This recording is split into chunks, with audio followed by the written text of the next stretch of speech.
Hello বন্ধুরা, তোমরা সবাই কেমন আছো? আশা করি সবাই ভালো আছো। আজকে সানডের বাজার, তাই চলে এসেছি ট্যারিসে তিনজন মিলে।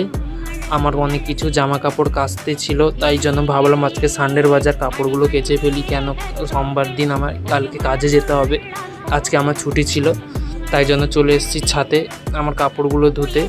আজকে নিচে তেমন রোদ পড়ছিল না, তাই ভাবলাম ছাদে যাই কাপড়গুলো ধুয়ে নিই। দেখতে পাচ্ছ, তারপর দেখতে পাবে আমার একজন বন্ধু আছে এইখানটায়, আকেও দেখাচ্ছি। দেখো, ওকে বললাম আমি আমার কাপড়গুলো একটু শুকিয়ে দেয়, তো ও কত সুন্দর আমার কাপড়গুলো শুকাচ্ছে, দেখতে পাচ্ছ। ও আমায় বলেছিল আমার ফটো ক্যামেরায় আনবি না, আমি ওকে না বলে লুকিয়ে তুলে নিয়েছি। ও দেখে নিয়েছে আমি যে ওর ভিডিও করছিলাম, দেখতে পাচ্ছ কত সুন্দর আমার কাপড়গুলো শুকাচ্ছে। দেখো, ওকে যেটা বলি ও সেইটাই শুনে, ও তার স্ত্রীর কথাও তো সে এমন শোনে না। তারপর দেখে নাও এখানকার ওপরের ভিউটা দেখো। আমি এখন রয়েছি ট্যারিসে, দেখতে পাচ্ছ ব্যাঙ্গালোরের ভিউটা কেমন।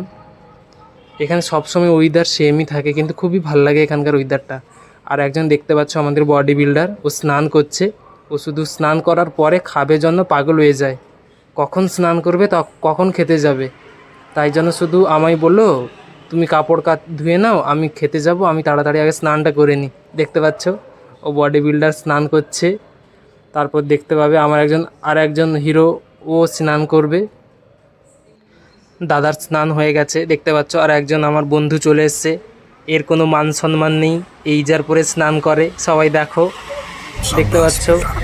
আজকের ব্লগ এতটুকু থাকলো। টাটা, বাই বাই, সবাই ভালো থাকবে।